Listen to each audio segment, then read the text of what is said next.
with the same honor that Bible gives. வேதம் எப்படி விவாகத்தை கனம் பண்ணுகிறதோ அதே போலதான் நீங்கள் விவாகத்தை கனம் பண்ண வேண்டும். This morning I want to talk to you about Christ-minded marriage. அதாவது கிறிஸ்துவின் சிந்தை உள்ள விவாகம் என்று நான் பேச போகிறேன். Philippians chapter 2, பிலிப்பியர் 2ஆம் அதிகாரம் verse 3 to 5. வசனம் 3 5 வரை.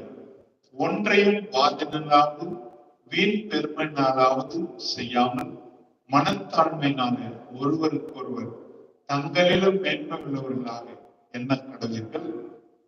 அவனவன் தனக்கு அடுத்தவைகள் அல்ல பிறருக்கு அடுத்தவைகளை நோக்குவானாக. கிறிஸ்துவில் இருந்த கிறிஸ்து இயேசுவில் இருந்தையே உங்களிலும் இருக்க கடவுது. Let this mind of Christ be in you. கிறிஸ்து இயேசுவிலே இருந்த சிந்தை உங்களிலே இருக்க கடவுது. In the marriage life that you are about to start, நீங்கள் தொடங்க போகிற இந்த விவாக வாழ்க்கையிலே you should have the mind of Christ. கிறிஸ்துவின் சிந்தை இருக்க வேண்டும். Paul says, husbands, love your wives. அப்போஸ்தலனாகிய பவுல் சொல்லுகிறார், புருஷர்களே மனைவிடத்தில் அன்பு கூறுங்கள். Just as Christ loved the church. கிறிஸ்து எப்படி சபையிலே அன்பு கூர்ந்தாரோ அது போல அன்பு கூறுங்கள். But when he's writing in Philippians, ஆனால் பிலிப்பியர்களது நிருபத்தை எழுதும்போது he's further explaining how to love like Christ.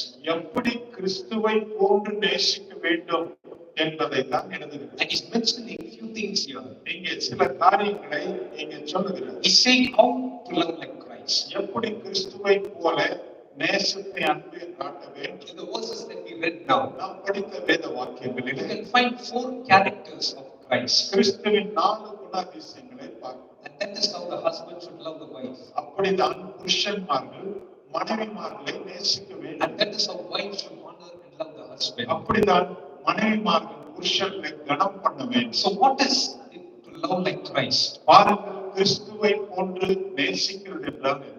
It requires 4 things from us. நம்மிடத்திலிருந்து 4 காரியங்களை எதிர்பார்க்கிறோம். Firstly, we need to lay down our ego. நம்முடைய அந்த பெருமை, வீண் பெருமை எல்லாம் நாம் எடுத்து போட வேண்டும். We all have egos. நாம் எல்லாருக்கும் வீண் பெருமை இருக்கிறது. We all have pride about our families. நம்ம குடும்பத்தை குறித்த வீண் பெருமை. We all have pride about our education. நம்ம படிப்பை குறித்த வீண் பெருமை. Or our social and economic status. நம்முடைய பொருளாதார உயர்வை குறித்த மேன்மை. We all have egos. நாம் எல்லாருக்குமே ஒரு பெருமை But இருக்கிறது. Christ never had any ego in him. ஆனால் இயேசு கிறிஸ்துவிடத்துல எந்த வீண் பெருமையும் கிடையாது. He is the Son of God. அவர் தேவகுமாரன். But he knelt down. அவர் தன்னைத்தானே தாழ்த்திக் He கொண்டார். washed the feet of his disciples. சீஷர்களுடைய கால்களை அவர் கீழே இறங்கி வந்து துடைத்தார். He laid down his ego. அவருடைய வீண் பெருமையை அவர் கீழே போட்டு விட்டார். Today, I instruct you, Sam and Priyanka. சாம், பிரியங்கா, உங்களுடைய வீண் பெருமையை நீங்கள் கீழே போடணும். Firstly, lay down your ego. உங்களுடைய வீண் பெருமையை கீழே போடுங்க. Don't say my family is great. எங்க குடும்பம் பெரிய குடும்பம். And you don't say my family is great. நீங்க சொல்லக்கூடாது எங்க குடும்பம் பெரிய குடும்பம். Lay down all that ego. உங்ககிட்ட இருக்கிற வீண் பெருமை எல்லாம் கீழே போட்டு. That is what Christ requires from us. அதைத்தான் கிறிஸ்து இயேசுவானவர் நம்மிடத்துல எதிர்பார்க்கிறார். Now, Sachin Tendulkar was the greatest batsman. Sachin Tendulkar மட்டைப்பந்து வீரர், நல்ல பெரிய மட்டைப்பந்து வீரர். In 2011 World Cup, 2011 Dhoni was the captain. Dhoni தான் கேப்டனா இருந்தார். But Dhoni was a younger, experienced player. Sachin Tendulkar அனுபவம் மிக்கவர், தோனி அனுபவம் இல்லாதவர். But still, Sachin is playing under his captainship. Sachin Tendulkar தோனியின் தலைமைக் கீழாக அவர் விளையாடினார். He laid down his ego.